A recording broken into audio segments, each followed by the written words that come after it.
En regardant mes vidéos, les amis, vous devez vous dire, mais est-il possible, Rob, d'acquérir un physique sans prendre de produits dopants? Bien évidemment que oui, mais pour ce faire, il vous faut connaître votre métabolisme, connaître votre corps et vos hormones et être encadré par le meilleur interlocuteur qu'il soit. Et bien évidemment, vous l'avez compris, cet interlocuteur, c'est moi. J'ai donc créé ce quiz pour me permettre d'apprendre à vous connaître. Vous avez une seule chose à faire, les amis, répondre et compléter le quiz.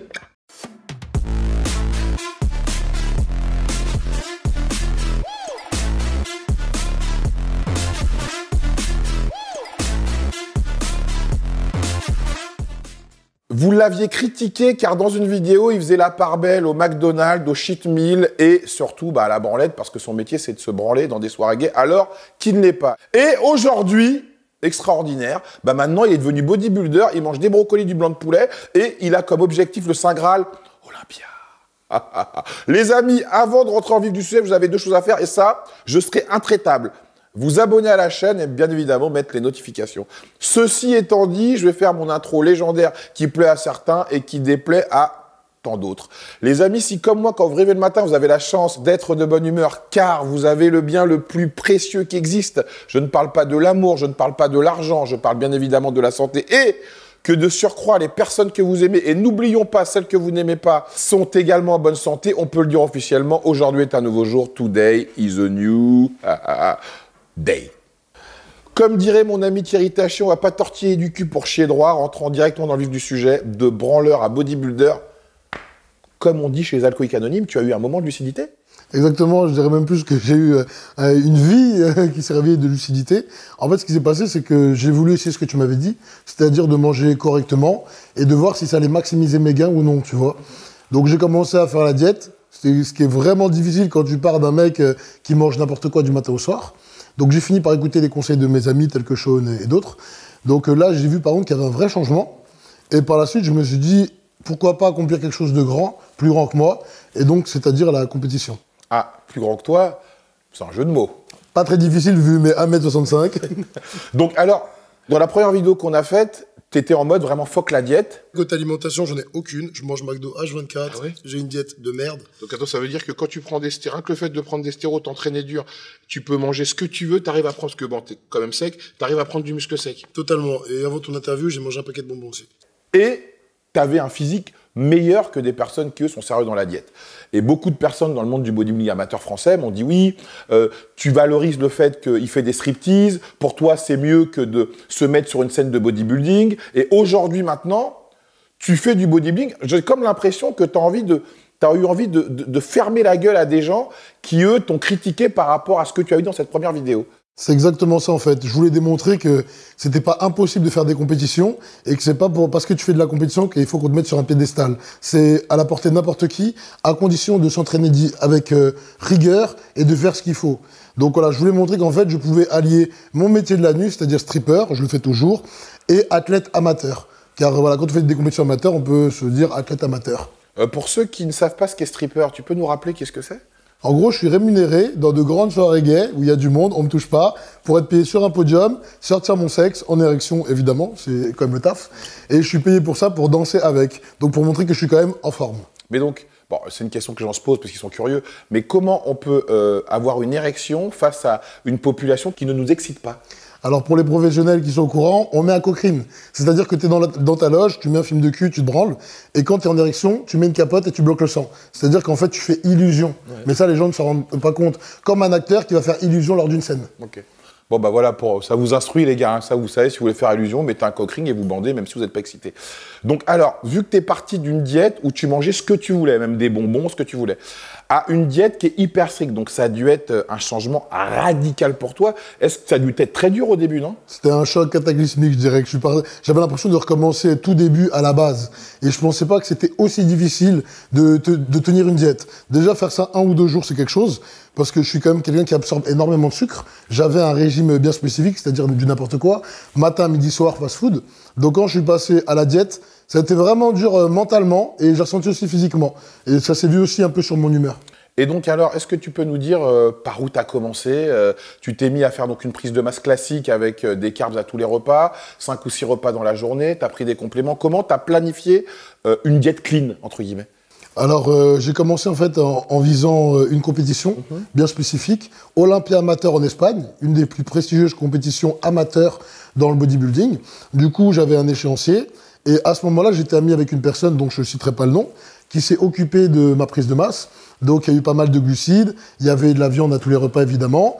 Et voilà, il m'avait fait une diète assez carrée pour la prise de masse et j'avais suivi plus ou moins cette diète tout en l'adaptant à mes besoins. Et évidemment, quelquefois, j'ai cheaté et j'ai un peu triché. Là où c'est devenu problématique, c'est qu'arrivé à la sèche, ça me convenait pas du tout en fait. Je voyais que je perdais trop vite de poids et je commençais à perdre trop vite de la masse musculaire. Donc je me suis rendu compte que si je continuais là-dessus, il était impossible que je monte sur scène, sinon je me serais fait humilier. Mais donc ça veut dire que quand même, tu avais une pratique du dopage assez longue, tu connais quand même le b.a.-ba. Donc à ton niveau, tu as dû être accompagné par quelqu'un pour qu'il t'explique, en gros, manger du riz, des brocolis et du blanc de poulet à tel ou tel moment? Bah, on va dire qu'il fallait que je sois accompagné de quelqu'un parce que même si je maîtrise à mon niveau pour moi-même la chimie et mes entraînements qui sont quand même bien durs, j'avais aucune maîtrise dans la diététique, j'y connaissais rien. Et comme disait Ronnie Coleman, le bodybuilding, c'est pas un sport où on est seul, c'est un sport d'équipe. On a besoin d'un soutien quoi qu'il arrive. Là où était mon erreur, c'est que j'ai pas pris un vrai préparateur. J'ai pris quelqu'un qui, je pensais, avait les connaissances nécessaires, ce qui n'était pas le cas. Et donc, ça a un peu tourné au drame. Pourquoi ça a tourné au drame? Bah en fait, à partir du moment où je me suis pas reconnu dans les entraînements et dans la diète, j'ai expliqué à cette personne qui était mon ami que pour mon bien et pour la réussite de cette compétition, pour aller au bout, ce qui était quand même l'objectif, quel que soit ce que j'allais faire sur scène, moi je voulais juste aller au bout et monter sur scène. C'était là ma fierté. Je lui ai expliqué que j'allais prendre un vrai préparateur que j'allais rémunérer, parce que lui, je le rémunérais pas, c'était un ami qui voulait juste me dépanner. Et à ma grande surprise, sa réaction a été plus que mauvaise. Il m'a dit que si je faisais ça, je ne monterais pas sur scène, que je serais pas au poids, que j'allais perdre. Et étant donné que j'avais jamais fait de compétition, ces mots m'ont touché et j'ai commencé à y croire. Je commençais à me dire que j'étais une merde et que j'y arriverais pas. D'accord. Et du coup, bon, j'ai eu la grande chance, comme d'habitude, hein, j'ai été entre guillemets sauvé par mon meilleur ami, Sean, qui lui m'a aidé, qui m'a préparé et qui a géré la fin de ma compétition. Et du coup, c'est grâce à lui que, on va dire que notre victoire, c'est du 50-50. Sans Sean, j'aurais jamais réussi ma compétition. Il a pris son billet d'avion, il m'a poussé là-bas. Quand j'avais plus de force, il était là. Quand j'avais pas d'énergie, il était là. Quand je me plaignais H24, il était là. Et je trouve que c'est ça un vrai préparateur. C'est quelqu'un qui est là pour toi, quoi qu'il en coûte. Et donc, je me suis rendu compte, grâce à la compétition aussi, que certaines fois, tu as des amis qui n'en sont pas. Et que dans la vie, c'est un peu comme les chaises musicales. Un jour, quelqu'un est assis, un jour, quelqu'un dégage. Et alors, quel a été ton résultat lors de cette première compétition? Alors, à ma grande surprise, j'ai défié toutes les statistiques de ce soi-disant ami. Et grâce à Sean, et également grâce à ma femme, parce que j'ai ma femme qui... maintenant, je suis en couple, je suis fiancé, et j'ai été beaucoup soutenu. Et j'ai fait premier dans la catégorie beginner en classique physique, et deuxième en novice, sachant que c'est des plateaux de 20 personnes avec de très beaux athlètes. Donc, j'étais vraiment fier de moi. À la base, je venais juste participer, comme on dit, et je suis rentré à la maison avec 2 médailles. Donc ça veut dire, en gros, donc t'es passé d'un mec qui mange que de la merde à un mec qui mange correctement, qui fait ce qu'il faut pour arriver à terme de sa compétition, de sa prépa. Tu vas les mains dans les poches et tu finis par gagner. Donc là, une fois que tu gagnes une compétition, tu as vraiment signé en bas à droite et là, tu es parti à toute patate. Exactement. Je me suis dit, plus jamais je retournerai en arrière. D'accord. Que ce soit sur la chimie ou n'importe quoi, j'ai signé, je fonce. Et voilà. Là où j'ai aussi beaucoup de chance, c'est que j'ai mon socle d'amis proches qui m'a accompagné en Espagne. C'est qui a pris son billet d'avion. Ma mère, exactement, ma mère, mon beau-père, qui est venu, qui m'a accompagné. Du coup, je les entendais crier pendant que j'étais sur scène. Et même s'il y a des moments, je voulais lâcher parce que c'est dur de tenir les positions en restant contracté, ils m'ont donné la force nécessaire pour que je gagne. C'est pour ça que c'est un sport d'équipe et que sans eux, j'en serais pas arrivé là. J'aurais sûrement lâché et j'aurais une moins bonne position. Et suite à ça, du coup, mon meilleur ami m'a chauffé, il m'a dit, bon, il y a Lille qui arrive, et on est parti faire Lille. Je me préparais de base pour l'Égypte, une autre compétition, donc j'étais pas au poids pour classique physique. Donc je suis monté sur scène en body moins de 80, et là, la chance, la réussite, j'ai fait premier. Et j'ai repris une médaille, oui. Donc ça veut dire que tes 2 premières compétitions, tu les as gagnées? 2 compétitions, 3 victoires. Waouh! Alors que là, on peut dire que là, c'est bon, là, on peut dire qu'aujourd'hui, tu es un bodybuilder amateur. Exactement. Je suis pas pro parce que j'ai pas eu la pro carte et que je suis loin d'avoir encore le niveau à mes yeux. Mais voilà, je peux me dire que je suis bodybuilder amateur et ça met également une grande claque à tous les mecs qui me critiquaient parce que j'étais pas dans leur socle, j'étais pas dans leur code, étant dans le milieu de la nuit et qui se pensaient supérieurs. Alors qu'au final, il y a personne qui est supérieur à personne. Moi, je regarde pas les gens. Ce que je regarde, c'est comment j'étais hier et comment je serai demain. Il n'y a personne qui m'inspire en France. Plutôt à l'étranger, je suis inspiré par Liprist. Je suis vraiment fan de lui. Mais je pense que les gens, au lieu de perdre leur temps à parler sur les autres, ils devraient plutôt s'entraîner et peut-être qu'eux aussi ramèneraient des médailles. Parce que se dire athlète, c'est pas tout. C'est comme ceux qui viennent d'avoir la carte pro, puis ensuite, plus rien. Ils encadrent la carte pro chez eux et ils font rien. C'est pas le but. Le but, c'est de prendre la carte pro, se battre et aller au Olympia. Donc je pense que c'est un milieu de mythomanes. Tout comme tu le disais avant, personne ne disait de prendre des produits. C'était un sujet tabou. Maintenant, il y a une nouvelle mode de l'hypocrisie qui consiste à dire je prends, je suis un mec honnête, mais je prends largement moins que vous. Moi, des petits dosages me suffisent parce que je suis bon et que vous êtes mauvais. Et c'est ça qui m'énerve en fait, c'est que constamment, il y aura des hypocrites, mais ils changeront leur façon de procéder. Donc, au niveau de la chimie, est-ce que tu avais le même protocole que quand tu bouffais des cheat meals? T'as rien changé? Mon coach Sean s'est occupé de mes points faibles, et du coup, en travaillant mes points faibles et en mangeant mieux, j'avais pas besoin de doser plus, parce qu'à l'époque, je trouve que je dosais déjà pas mal. Donc là, au niveau de... Bon, on peut parler dosage, on en parle de toute façon ici, régulièrement ici. Donc alors, explique-nous, qu'est-ce que tu as pris, quel dosage? Pour gagner ta première compète, ça a été quoi? Ok, alors en prise de masse, j'étais à 1 gramme de boldo, j'étais à 1 gramme de testoénantate, j'avais également 1 gramme de mastéron. On parle qu'en grammes, hein. Voilà, exactement, donc j'étais à 3 grammes total. Et après, je suis passé en sèche, où j'étais à 1 gramme de traîne, 1 gramme de testoénantate, parce que moi, je prends que de la énantate. Pourquoi pas de la propionate? Parce que j'ai pas envie de me piquer tous les jours, et parce que les esters restent plus longtemps dans le corps. Moi, j'aime quand ça reste longtemps dans le corps, parce que de toute façon, je suis chargé à l'année. Je fais des cures, et après, je suis en bridge. Donc voilà, je veux pas avoir de perte. Le but, c'est une ascension constante, qu'elle soit rapide ou douce. Je veux monter, j'ai pas envie de descendre, en fait. Et j'ai envoyé aussi également de la Navarre, parce que c'est un truc que j'adore. Combien par jour de milligrammes de la Navarre? J'étais à 6 cachets par jour de Navarre. De 10 milligrammes? De 10 milligrammes. Ok, et pas d'hormones de croissance? Hormones de croissance, bien sûr, 12 unités de chinoise. Ok, et pas d'insuline, pas de T3, T4, pas de clenbuterol? T3, T4, oui. J'en ai pris. Clenbuterol, j'en ai pris aussi un petit peu pour la fin. Par contre, insuline, non, j'en ai pas pris. Donc, on peut dire que ton parcours est... On peut qualifier d'inspirant dans ce milieu du bodybuilding. Est-ce que, avec le recul, tu te dis pas que tu as perdu du temps en n'ayant pas le lifestyle du bodybuilder que tu as aujourd'hui? Tu aurais peut-être pu faire de la compète avant, avoir une carte pro, être plus loin dans ce milieu peut-être? En fait, j'aurais pu aller plus loin, mais j'avais pas cette passion. On en parlait avec mon ami Sean la dernière fois, et en fait, cette passion est arrivée vraiment les 2 dernières années. Longtemps après notre dernier tournage, je crois qu'on a tourné ensemble il y a 3 ans. Oui, après 2 ans, un peu 2 ans. Ouais. Voilà, un peu plus de 2-3 ans pratiquement. Et avant, j'avais pas cette passion. Et je me dis pas que j'ai perdu du temps, j'estime pas ça, parce que j'ai fait de l'argent. Ce qui était important, c'était mon métier. Et maintenant que je suis bien positionné dans mon métier, que j'ai des rentrées, que je suis là, comme dirait l'autre, Dieu est grand, je suis pas en manque. Maintenant, je peux me focaliser sur la compétition et me donner à fond. Je pense que si je l'avais fait avant, j'aurais pas pu le faire ça à fond. Et pour gagner, il faut faire les choses à fond. Je pense que tout vient à point nommé, en fait. Le fait de parler de stéroïdes ouvertement, et surtout de montrer la part belle, voilà, t'as une belle femme, t'as une belle maison, t'as une salle de sport chez toi, t'as un métier, tu gagnes bien ta vie, ta mère même te soutient quand tu montes ta bite dans des boîtes gays, quand tu vas dans des concours de bodybuilding, ta mère sait que tu prends des produits. C'est vrai. Je veux dire, ça peut faire rêver des gens, et des gens peuvent se dire, j'ai envie de lui ressembler, c'est le jeu. Donc des gens ont dû te contacter à la suite de notre vidéo. Qu'est-ce que tu leur as dit à la suite de notre première vidéo? Par rapport à tout ce qui était chimie ou par rapport à tout ce qui était chimie. Ouais. En fait, quand je leur ai dit que c'était pas possible et que j'encourageais pas les gens à prendre des produits, parce que moi j'ai une expérience qui est glorieuse et qui est bonne, mais c'est pas le cas de tout le monde, comme tu le dis si justement et si souvent dans tes vidéos. Et à ce moment-là, on m'a dit que j'étais hypocrite parce que j'avais dit dans ta vidéo que si mon ancien moi m'avait contacté, je lui aurais donné les bons produits. Sauf que j'ai dit mon ancien moi, pas l'ancien vous. Moi, je suis pas là en fait pour mettre les gens dans les produits, pour les charger, parce que je sais pas comment ça finira. Et j'ai pas envie de bousiller mon karma en me disant j'ai bousillé la vie de quelqu'un.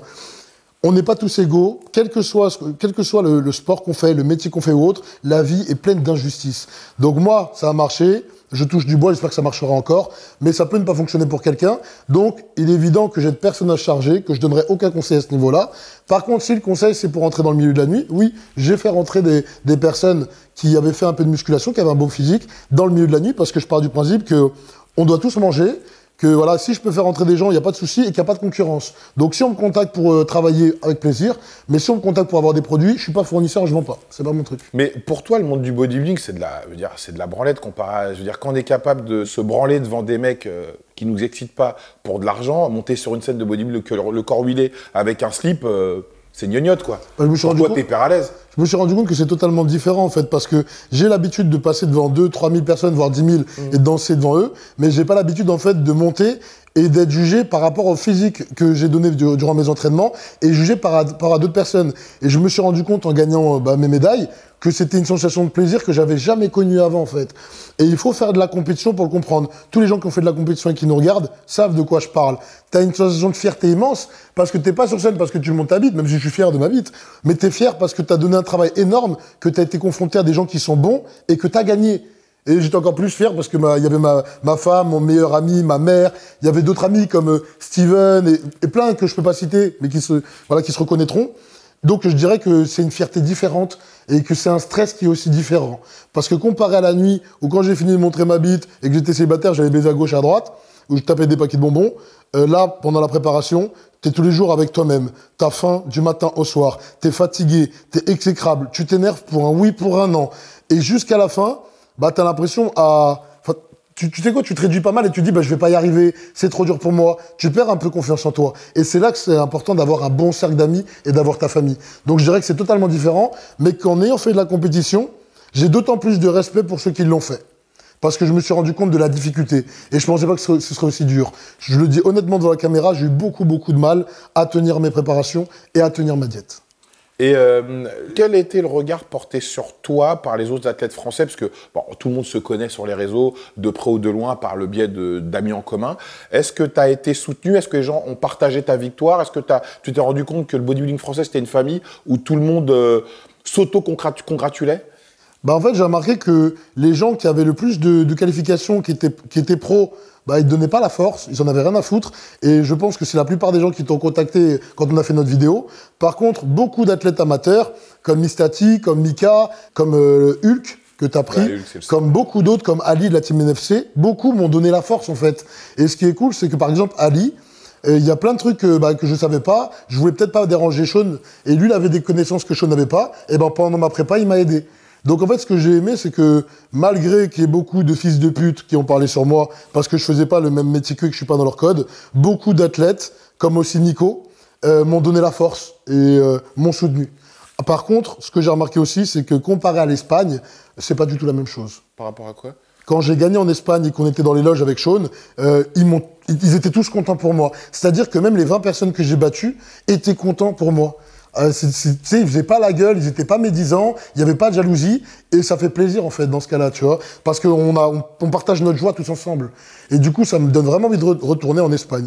Et donc, au niveau de ta santé, le fait de prendre des produits toute l'année, le fait de prendre 1 gramme de testo, 1 gramme de DK, 1 gramme de mastéron, 1 gramme de ça veut dire qu'en gros, sur une année, t'es combien de temps en vraie cure, sans compter le bridge? Alors, faut que tu comptes 2 mois de prise de masse, 2 mois de sèche, et ensuite 2 mois de bridge. Et je fais ça à chaque fois. Ok, ça veut dire que tu fais 2 mois, 2 mois, 2 mois, t'arrêtes 2 mois. C'est ça, exactement. Donc en gros, sur une année, t'es en cure pendant 8 mois, quoi, à peu près. Exactement. Ok. Et donc, au niveau de ta santé, tu fais attention à ta santé? Avec les anabolisants, j'ai pas de problème. Et par contre, comparé à avant, la dernière fois où je suis passé sur ta chaîne, j'ai maintenant un médecin qui me suit. Okay. J'ai un médecin qui me fait faire des prises de sang tous les mois. Il n'est pas pour ma prise d'anabolisant, mais ce qu'il fait, c'est que il me fait faire des prises de sang pour voir si tout va bien. Donc, et est-ce qu'il te dit que à partir de certains dosages, faut que tu arrêtes? Est-ce qu'il quand même, il essaye de te raisonner par rapport à ta prise de produit? Parce que c'est quand même son métier également de dire, même si son métier, c'est d'encadrer ta santé parce que tu as envie de le faire et c'est non-assistance à personne en danger s'il ne le fait pas. Il a quand même signé le serment d'Hippocrate, c'est pas le serment d'Hypocrite.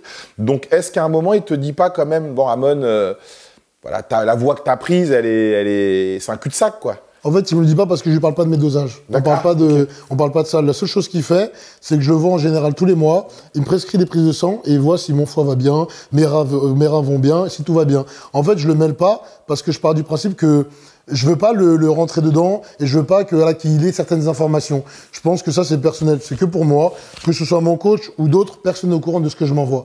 Sauf toi maintenant, parce qu'on en parle. Et les gens qui nous regardent. Voilà, maintenant, vous le savez tous. Secret bien gardé, hein. Exactement. Mais non, il se mêle pas, en fait. Il est juste là pour essayer de voir si tout se passe bien. Et si ça va pas dans le cas échéant, ce qui n'est pas encore arrivé, je touche du bois, je pense qu'il me dirigerait, qu'il me dirait comment gérer la suite. On n'a jamais eu autant d'informations actuellement quand on voit l'hécatombe qu'il y a dans ce sport sur la mort des gens, sur ce qu'ils prennent. Dernièrement, on a eu Sean Roden, paix à son âme, qui est mort alors que certaines personnes nous qui prenait que 6 unités d'hormones de croissance, alors que toi, t'en prends 12. Donc, moi, si j'étais à ta place, j'aurais vraiment peur, hein, quand même. Hein, tu vois, je me dirais, la mort te guette au bout du chemin. Donc, quand on a connaissance de tout ça et qu'on a une pratique sportive comme la tienne, est-ce qu'à un moment, on se dit pas, je devrais peut-être changer de sport, je devrais peut-être penser mon image différemment On a connaissance que le tabac donne le cancer et qu'on meurt. On a connaissance que l'alcool rend alcoolique et qu'on peut mourir d'une cirrhose. On a connaissance que le sucre donne le diabète et qu'on peut en mourir. On a connaissance qu'en voiture, on peut mourir. On a un acteur français qui est mort en faisant du ski il n'y a pas longtemps. La mort, elle est dans tous les aspects de notre vie. Que quoi que nous fassions, la mort, c'est la finalité de notre vie. Donc, est-ce que je vais m'empêcher de vivre et d'exercer ma passion, alors que là, en sortant de ton homme-robe, je peux me faire écraser et mourir? La réponse, c'est non. Je sais ce que je fais. Maintenant, j'ai pas la science infuse au point de te dire que je sais que les risques que je prends, que tout est calculé, que ça n'arrive qu'aux autres et que ça ne m'arrive pas à moi. La seule chose que je vais dire, c'est que j'espère que ça ne m'arrivera pas, que j'essaye de faire les choses au mieux à ma façon, mais que quoi qu'il arrive, je connais le prix à en payer. Quand j'ai commencé les anabolisants, je savais ce qui pouvait se passer ou non. Et contrairement à d'autres qui ont des addictions qui vont les mener vers la tombe, parce que la cigarette, ça te mène à ta tombe, mais ça te rapporte rien. T'as les dents pourries, une mauvaise haleine, tes ongles, beaucoup de choses. Et ben là, moi, je sais que ça me rapporte quelque chose. Ça m'a rapporté du travail, ça m'a rapporté de la confiance en moi, ça m'a rapporté des titres en amateur. Et j'espère, ça me rapportera plus tard ma carte pro et encore plein de bonheur et de joyeuseté dans ma vie. Pour conclure, comme dans la première vidéo, là, aujourd'hui, quand t'écoutes, franchement, tu donnes envie de prendre des produits, frérot. Franchement, tu donnes envie d'avoir une chemise c'est pas le but. Manche courte stretch, d'avoir des tatouages. Fatherson, merci à Flo. D'avoir des belles dents blanches. Non, franchement, tu donnes vraiment envie de prendre des produits. Donc, qu'est-ce que tu peux dire aux personnes qui sont en train de bander mou et maintenant dur en t'écoutant pas, en disant putain, moi, je vais être comme lui aussi, tu vois. Moi, je dirais que c'est comme le loto. Vous avez tous joué, c'est pas pour autant que vous avez tous gagné. Alors celle-là, c'est une belle conclusion. On ne pourra jamais faire quelque chose d'aussi clair, limpide et précis. Les amis, on aime mieux être détesté pour ce qu'on est plutôt qu'être aimé pour ce qu'on n'est pas. Et la jalousie, ça se méritera toujours Pouto. Pouto. Putain, et l'autre.